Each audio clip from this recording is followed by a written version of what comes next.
social worker. Right, I shall start again. Okay. Hi, everyone. Welcome to this session. I'm Annie. I am a registered social worker. I'm also one of the elected directors of the council. I work as a volunteer coach for the professional support services, and which we're going to tell you about. And I'm also the chair of the governance board of the professional support service. Over to you. Great. Hello, everyone. Nice to see such lovely faces and people are still awake. I'm Dr. Monalesia Earle, and I have been a social worker for a gazillion years. So make of that what you like. I have held many roles in social work, and I always say to newly qualified social workers, this is probably one of the more flexible fields that you can spend your career in. So I have been a senior social worker in a law firm in the US. I've been a recruitment manager. I've been frontline worker. I've done it all. And I think that's why I've lasted so long, is because I've mixed it up. So right now, along with Annie and others, we work with BASW to deliver the social work professional support service coaching. We'll talk about that coaching because we want you all to avail yourselves of that. But that's enough for me, yeah? Brilliant. So again, lovely to be here. My name is Pierce McCusker, and I'm a senior lecturer in social work at the University of Edinburgh. And so we're doing a conjoined session today with very similar themes, essentially.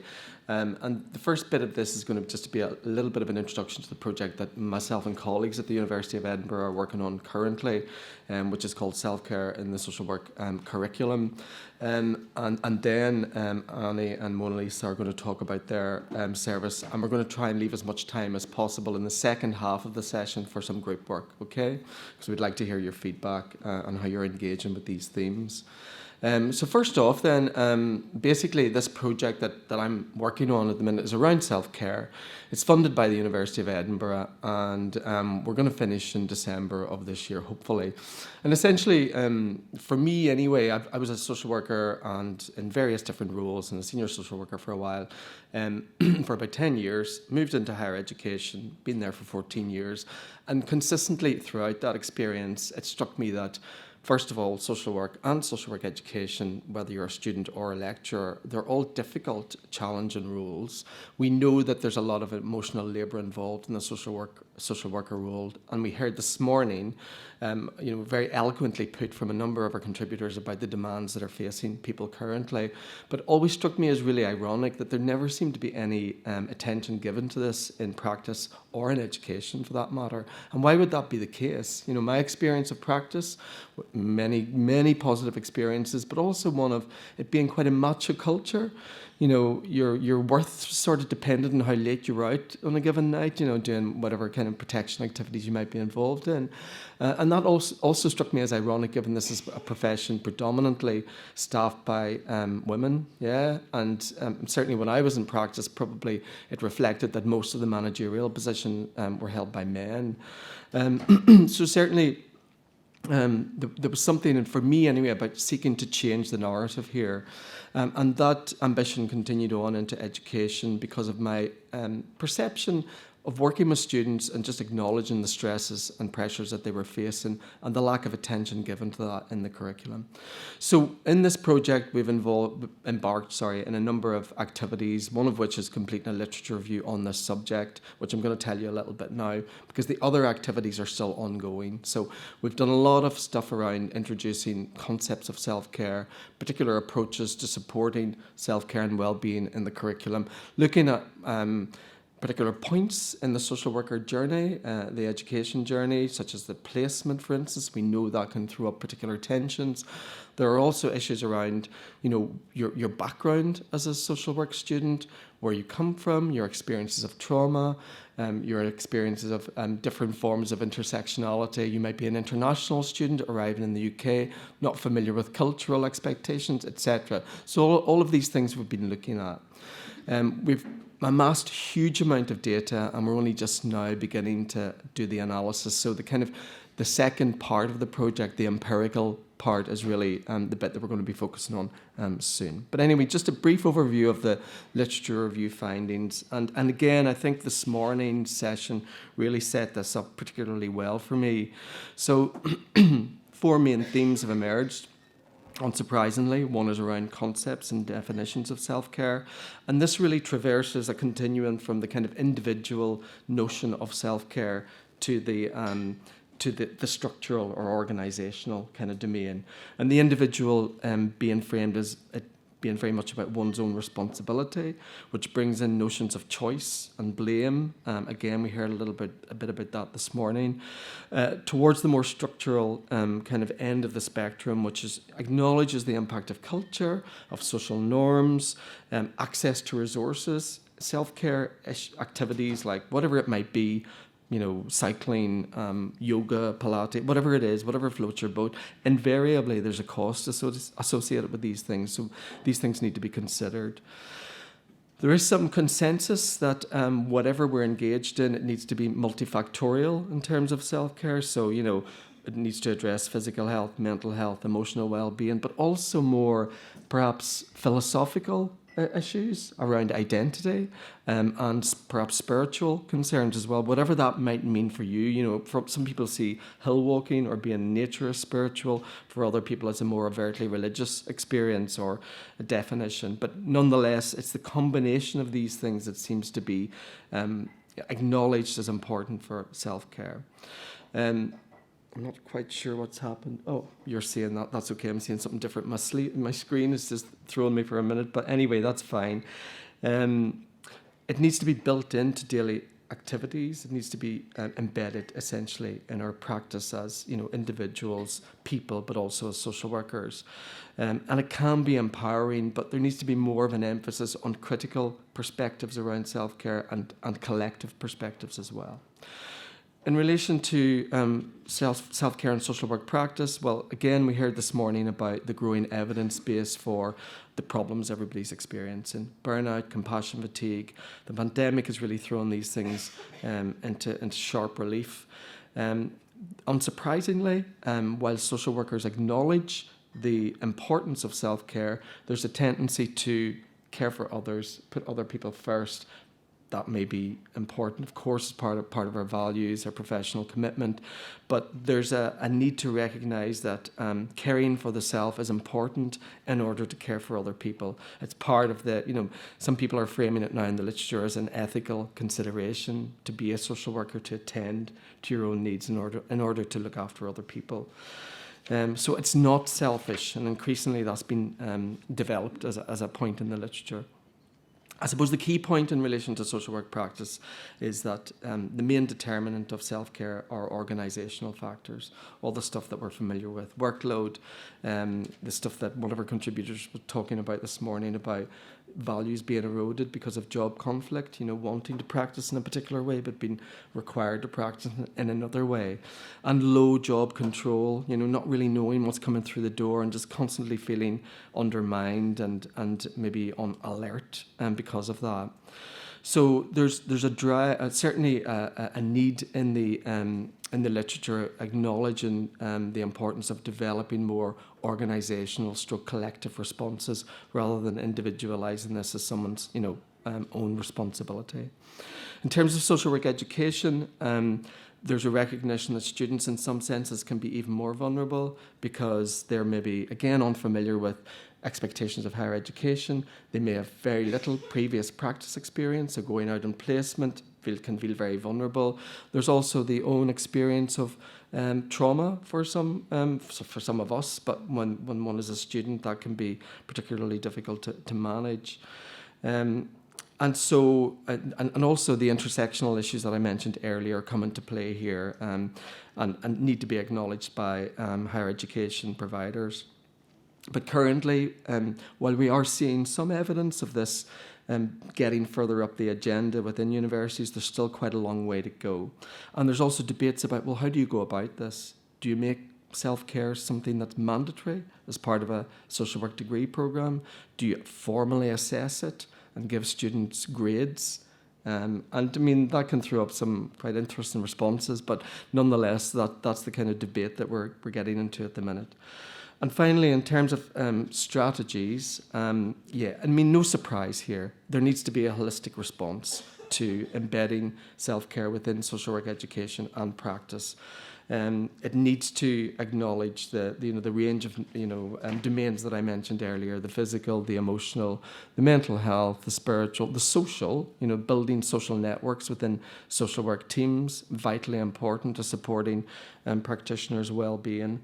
And essentially, I suppose what I'd like to finish on is by saying that there's a huge journey to travel, but my experience over the last year or so being involved in this project is that there's a lot of interest, both from practitioners, students, but also policymakers, because they recognise now that this is no longer something that can just be paid lip service to. There needs to be some kind of systemic response to. So thank you.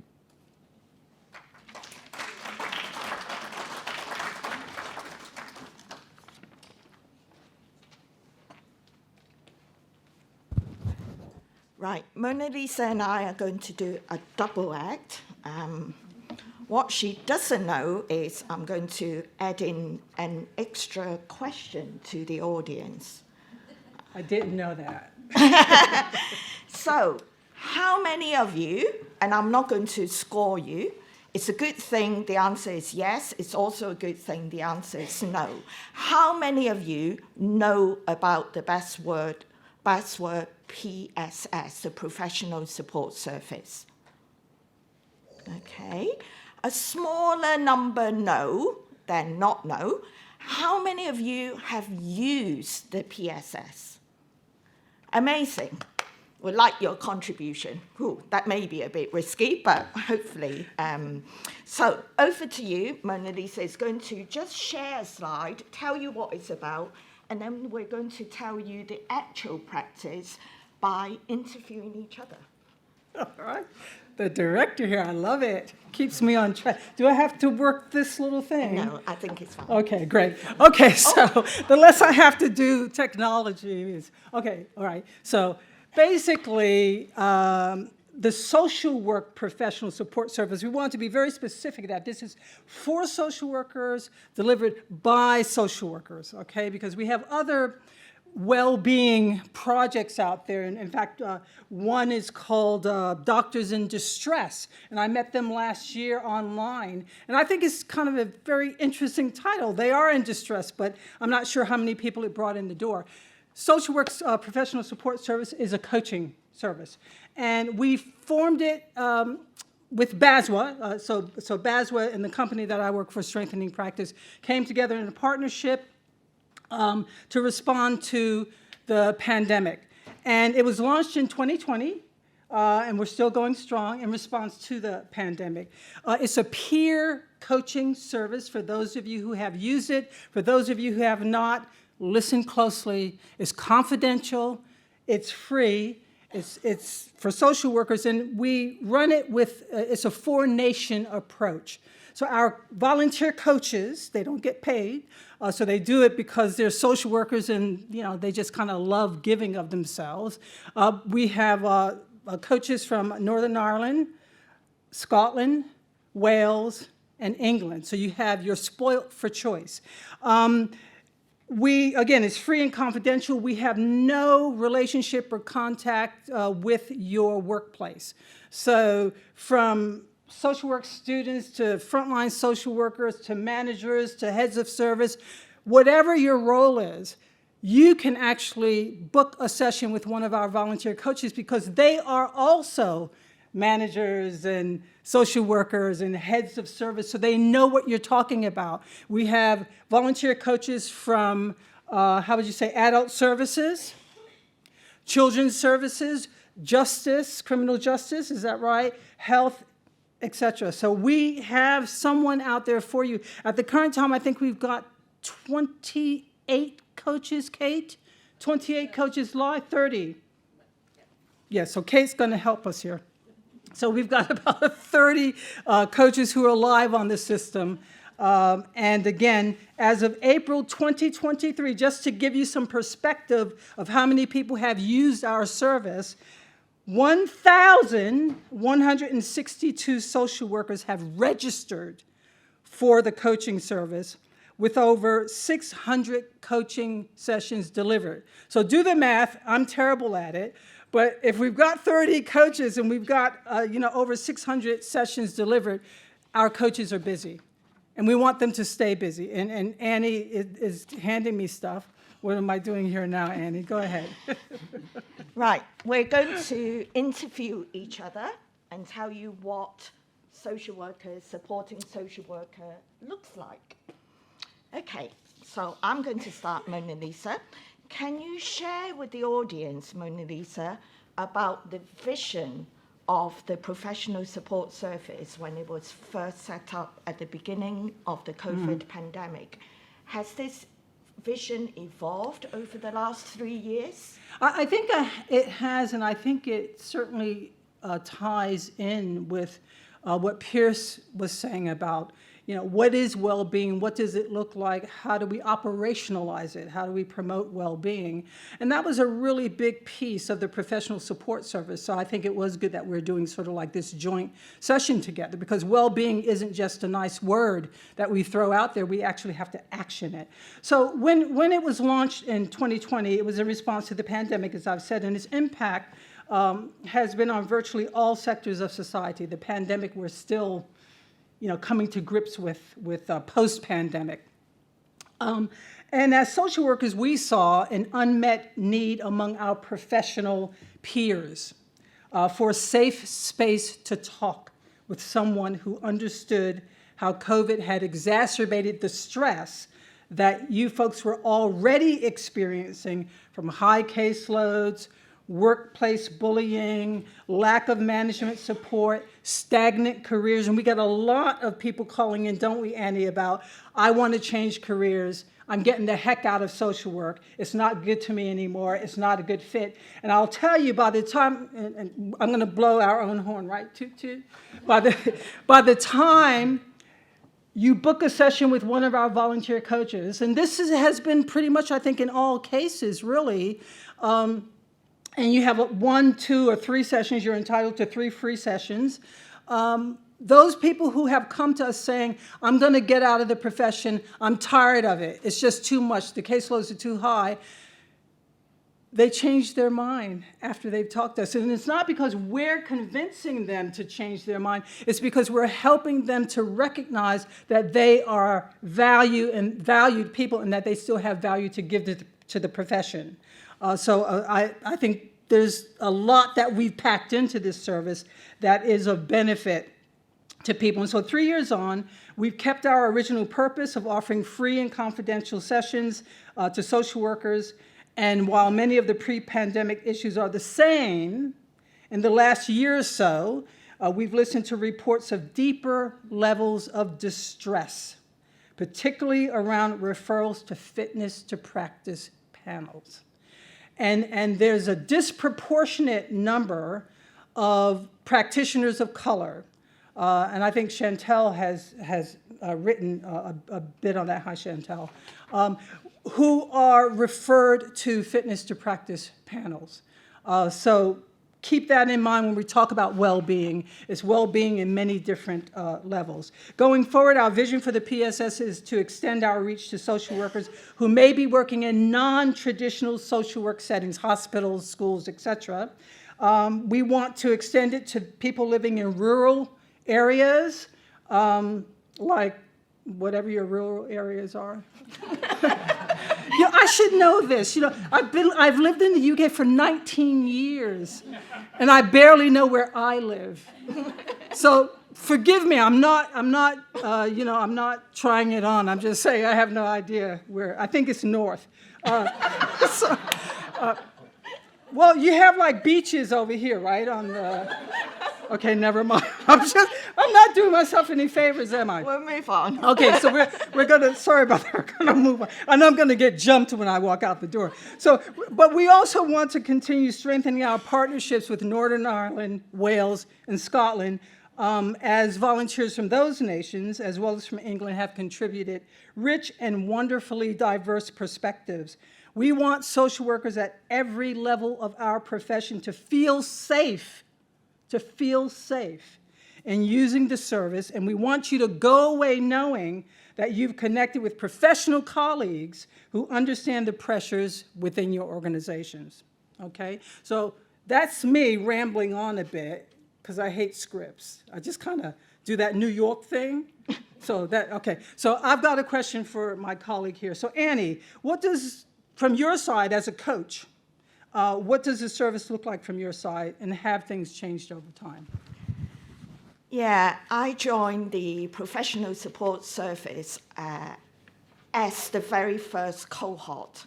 I could still remember seeing the BASW newsletter where there was a call out, and I was desperate, like everybody else at the beginning of COVID, to know what to do as a social work practitioner, what to do as a social work manager.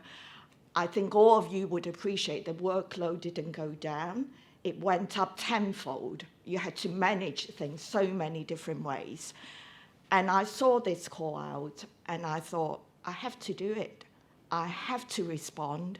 And that's my personal response to COVID. And it was very, very challenging. I did the training with Monalesia. I joined the first cohort. And since then, I offer voluntary coaching every Thursday without fail for an hour. Whether my working day is tough, whether it's been a good day or not, I learned so much. This morning we heard about social workers connecting, and I cannot speak more highly about the profession. I learned so much. I have so much respect for people who come to social work coaching and say, I really am struggling, I'm not coping. And we understand each other.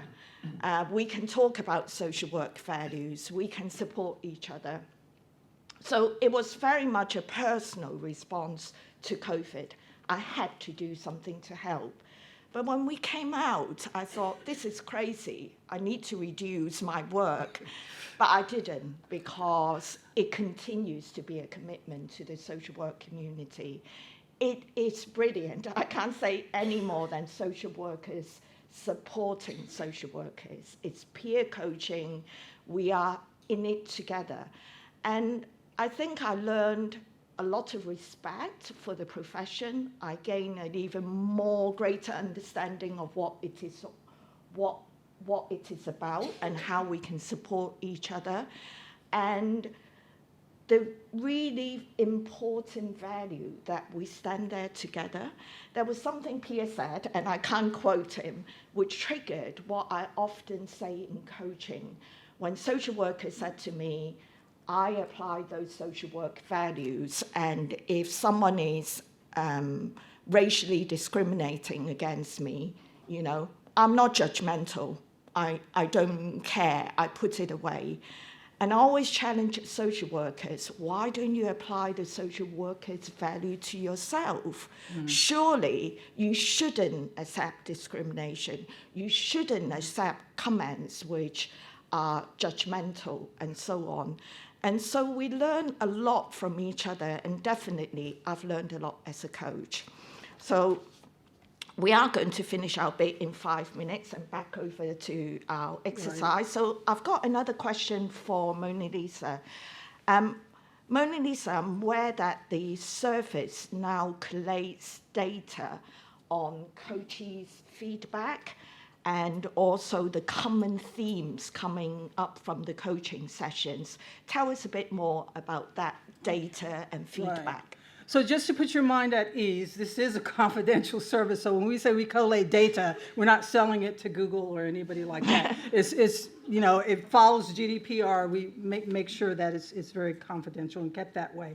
I suppose from the very beginning of the service, we started encouraging you folks to feedback to us. And I want to actually qualify and say that our service is an active listening service. So we're not coming in here in our usual social work, you know, what we do in rescue. Social workers, unfortunately, we tend to want to rescue. We tend to want to fix people and fix things. That's not what the coaching service is about. We let you know that you actually have the answers within you. And you actually do. You go away from the coaching session going, oh, actually, that's right. So it's a very, how would you say, a service that relies on you to dig deep, to share openly, to share in a safe space and say, actually, I think I do know what's happening here, and to take action on that. So again, we received quite a lot of praise. We like to feed back to our volunteer coaches how you, coachees, as we refer to our colleagues or our peers, feel about the service.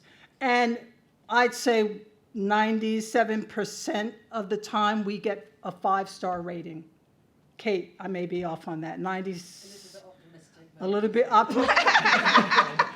You see there? You see there? Okay, a little bit optimistic, but it's quite.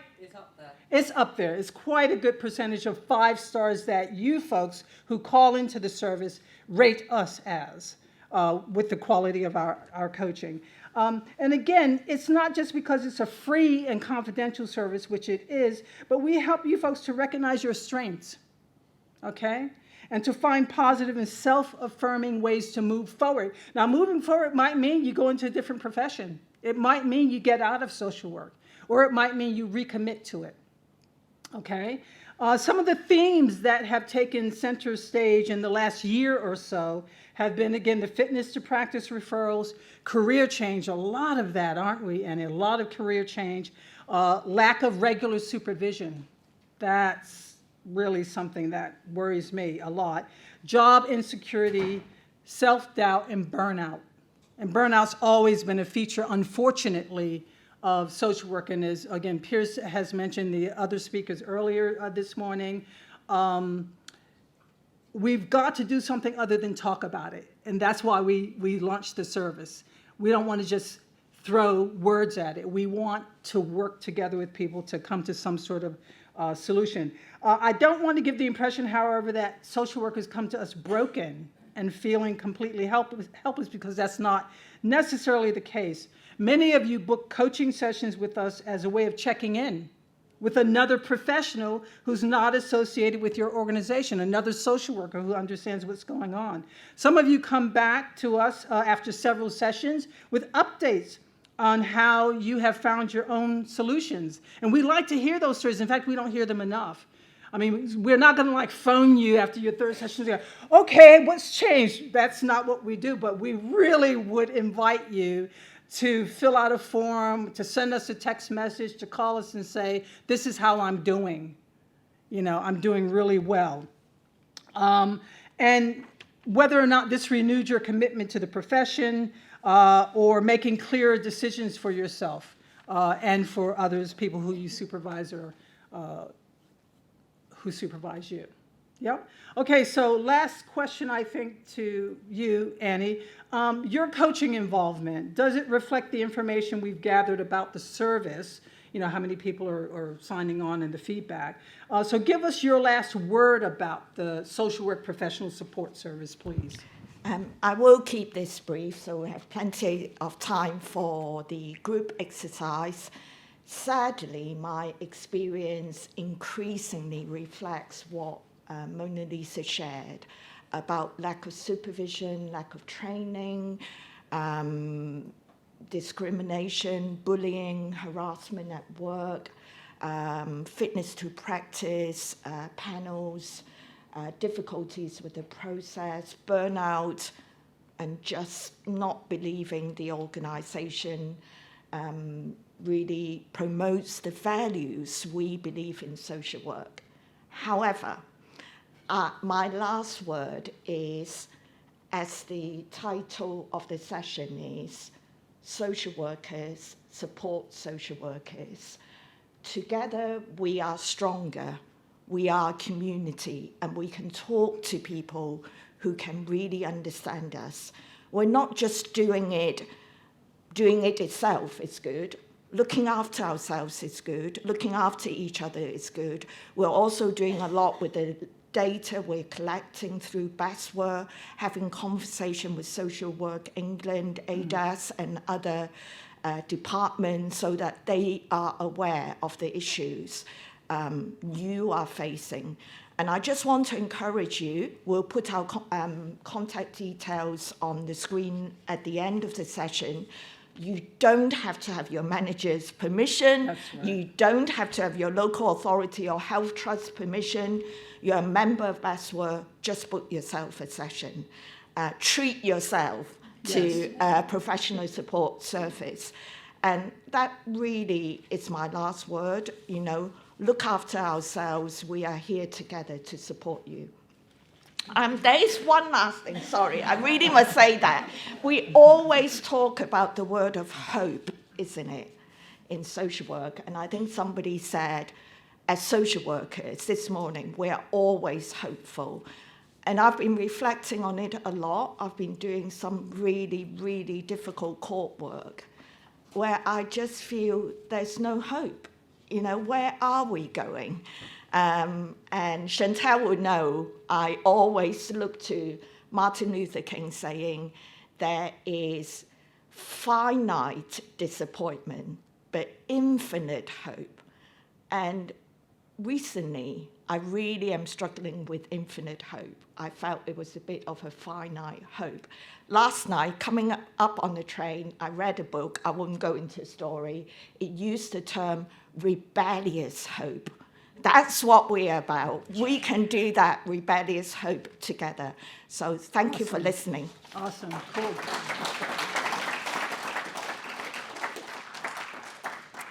So thanks very much, Annie and Monalesia, for that kind of visceral insight into the service that you offer and the need for it.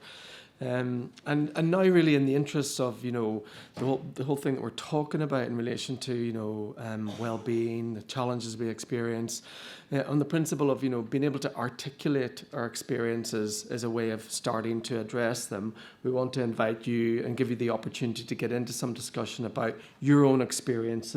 So essentially, it's slightly weird to start with group 2 and no other text, but anyway, it's just a wee technical glitch with the slide. But essentially what we want you to do is to think about the organisational and the personal factors that either inhibit or support your well-being in whatever way you want to define it. So we've said 2 groups, but you know, so the invitation would be maybe if this part of the room, and I know we're not set up naturally, I suppose, for group work, but if you could kind of find a little group to kind of coalesce around and discuss the organisational and the personal factors that have sustained your well-being, as a professional, as a social worker. And on this side of the room, if you could take the second set of questions around the factors that have depleted your well-being.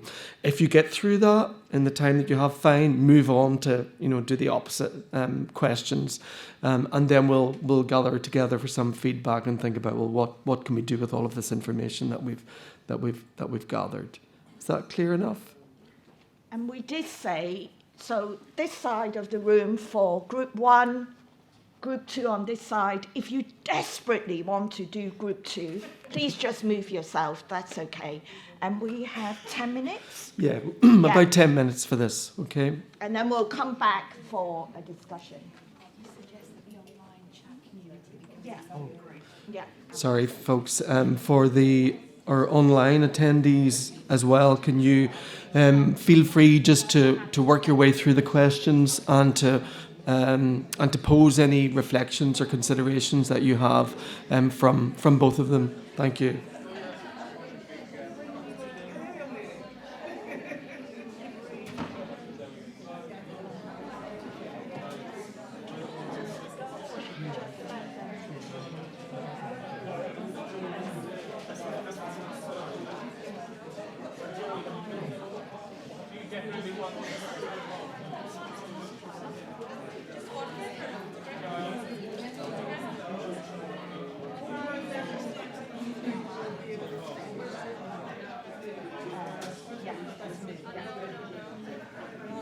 I'll write down some notes.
When you were talking about lack of supervision, I met a coach who said to me, I just can't continue anymore.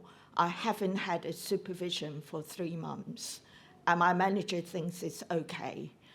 She's too busy. And the one thing we talked about in our group, and I think a lot, is how I work in adult safeguarding, so the word abuse comes to my head. We abuse our own body, our own health, because we work all sorts of hours and give everything to people we work with. We get abused by our managers and by the organisation because we let certain things go. Sorry, the activist bit of me coming out and the rebellious hope. And we really need to address those issues. You can't address it on your own. But I like to think as a support service, we can support each other, and some of these hot topics can really be taken up. No, absolutely. And I think that came across in our group as well, because we got to the bit about talking about somehow social workers feel undeserving when it comes to their own needs. And, you know, it's an interesting one, isn't it? Why is that the case? Why is that a professional characteristic? I mean, you might not feel it applies to you, but seems to be something that's around for us. So, yeah. But yes, supervision, that organisational support is absolutely essential to your well-being, isn't it? Other themes here, just quickly before we... You have a whole page. Okay, cool. Hold on, I'm on my way to you. Okay.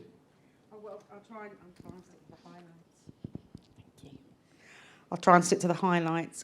So we looked at organisational factors and we focused very much on that. And one of the things that came up was about one of the things that affects our well-being is being quite target-driven within the workforce. That creates unrealistic expectations upon us.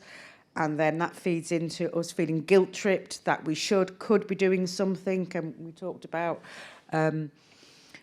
if you stay behind late to talk to the 6-year-old, well, nobody made you do it. That was your choice to stay and help him with his benefits on your day off. No one compelled you. So I suppose I'll give you the toil as you did do some work. The other elements undermining is that you don't, in adult social care, this is my comment, is I don't get to develop relationships with the people I work with. Gig economy, I couldn't remember that word.